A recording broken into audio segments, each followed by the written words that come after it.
Está no ar o 3-1, aqui na TV Brasil. Eu sou Luiz Carlos Azedo e hoje nós vamos debater o aquecimento global. Nosso convidado é o físico e meteorologista Luiz Carlos Molion, que questiona as teorias, vamos dizer assim, hoje hegemônicas, com relação a esse assunto. Participam dessa nossa entrevista a jornalista Zilda Ferreira, autora do blog Educom, que trata de educação ambiental, e o jornalista Efraim Neto, moderador da Rede Brasileira de Jornalismo Ambiental. A Terra, poeticamente identificada como planeta azul, situada na galáxia da Via Láctea, orbita um sistema solar onde se destaca por sua atmosfera privilegiada. Aqui, em milhões de anos, a vida evoluiu criando um ecossistema complexo e favorável à existência de milhares de espécies vegetais e animais dependentes de uma cadeia alimentar. O ser humano, extrativista, retira seu sustento da terra e do mar.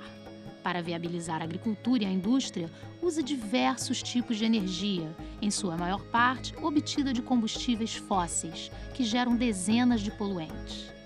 Ao entrar na segunda década do novo milênio, o maior desafio da humanidade, que é produzir e desenvolver-se sem alterar a atmosfera, se apresenta como uma agenda emergencial de todas as nações.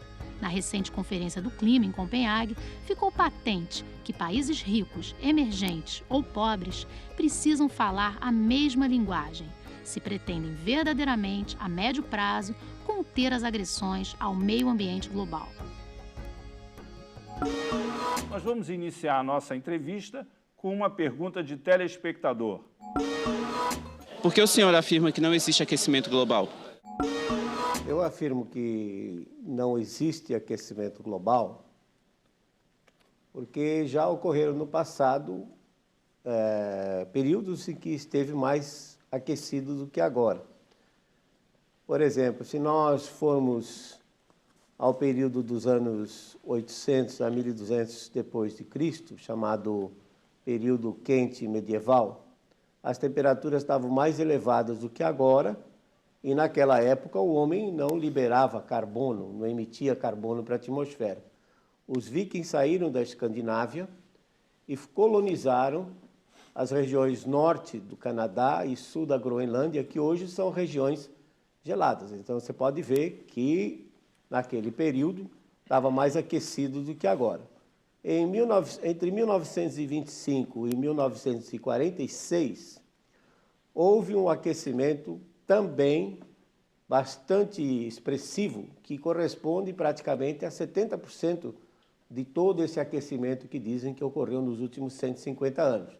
Naquela época, houve um aumento de 0,4 graus centígrados entre 25 e 46, e isso, muito provavelmente, foi devido à maior atividade solar na primeira metade do século XX e o fato de que houve um período, esse período, em que praticamente não ocorreu nenhuma grande erupção vulcânica, de tal forma que a atmosfera ficou limpa, transparente, e entrou mais radiação solar e aumentou, então, a temperatura. Note, em 1946, depois da Segunda Guerra Mundial, o homem lançava na atmosfera menos de 10% do carbono que lança hoje. Portanto, fica muito difícil você dizer que o aquecimento entre 1925 e 1946 foi devido à ação humana.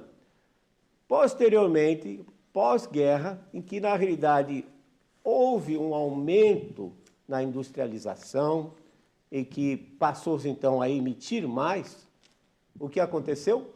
Um resfriamento global entre 1947 e 76. Dr. E agora Molion, esse mais recente. Doutor Molion, o senhor estava citando aí o caso dos vikings. Sim. Existe um historiador francês chamado Pierre Chani, que foi um especialista em estudos da expansão europeia, e ele disse que os vikings só não conquistaram a América porque houve um período imediatamente após essa chegada deles àquela região lá do Ártico, de resfriamento da Terra. E há uma corrente de cientistas que defende a tese de que, ao contrário do que é a opinião dominante de que estaria ocorrendo um aquecimento global, que nós estamos às vésperas, se é que a gente pode usar essa expressão, em termos De clima, pode. de clima, de um novo resfriamento global, é isso? Essa Perfeito, é a tese que o senhor perfeito. defende? Então, esse período, que durou mais ou menos até 1250 depois de Cristo, foi seguido por o que foi chamado de uma pequena era glacial, que durou de 1350 até 1920. Quer dizer, recente isso aí. Ele, inclusive, atribui a esse resfriamento as invasões bárbaras, porque eles se voltaram para o continente por causa do resfriamento. Foi exatamente o contrário. Quer dizer, um período frio leva a frustrações de safra e fome. Você tem quadros feitos na época mostrando que o rio Tâmisa estava congelado, quadros de 1630, 1650, e faziam feira em cima do rio congelado. Então, se eu for olhar a história, eu diria o seguinte, que no último 1 milhão de anos, a Terra passou por 9 eras glaciais. Cada era glacial dura 100 mil anos. Portanto, 9 vezes 100 mil dá 900 mil. Em 1 milhão, 90% do tempo, o clima está mais frio do que agora. Essas eras glaciais, elas são interrompidas por períodos mais quentes, chamados interglaciais. Esse que nós estamos vivendo, Luiz Carlos, ele começou há cerca de 15 mil anos atrás. E toda a história humana está resumida nesses últimos 10 mil anos. Então, nós estamos no período, como você disse, às vésperas de uma nova era glacial. Na realidade, nós podemos estar já dentro de uma era glacial, uma vez que esse nosso interglacial está já com 15 mil anos, segundo os estudos paleoclimáticos. Então, existe uma variabilidade em cima dessa queda muito lenta, vai demorar 100 mil anos para chegar a 8, 10 graus abaixo do que está hoje. Mas em cima disso, há uma ondulação, né?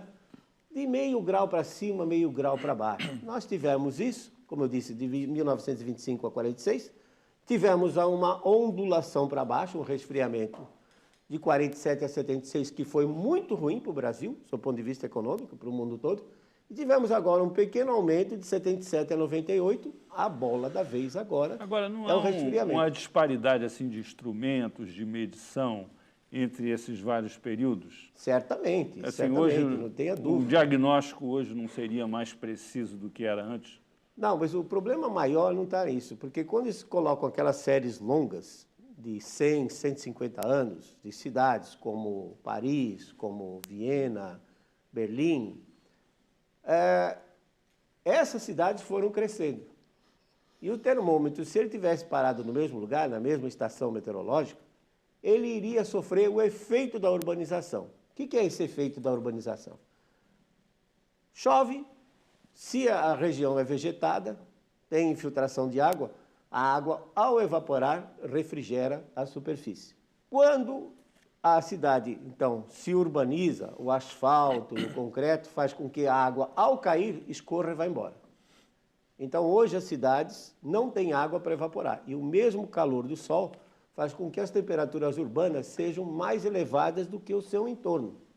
São Paulo, por exemplo, da ordem de 3 graus. Já existem estudos aqui no Rio de Janeiro que mostram também, dependendo da região, da ordem de 3, 4 graus.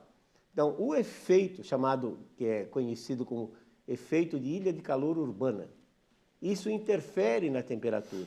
Então, o mesmo termômetro, mesmo que ele esteja calibrado, ele vai mostrar temperaturas mais elevadas. E não tem como tirar esse efeito da urbanização da medida. Não tem como tirar. Aí dizem, se você selecionar uma cesta de termômetros no mundo todo que esteja localizada nas grandes cidades, o que vai ocorrer, a tendência desses termômetros é mostrar uma temperatura sempre crescente. Mas quando você usa satélites, que cobrem o globo todo, inclusive as regiões oceânicas, mostra que nos últimos 20 anos há um ligeiro decréscimo. Tirando o pico do El Niño de 1997 e 98, que os El Niños tendem a aquecer a atmosfera terrestre. Está de volta agora, esse ano. Mas esse aí é fraquinho. E esse deve morrer agora em fevereiro, estourando em março, e não vai afetar. Ao contrário, ele deve virar para um laninha frio. Então, quando você olha as imagens, os dados tirados por satélite... Você está dizendo que o ano que vem será um ano frio?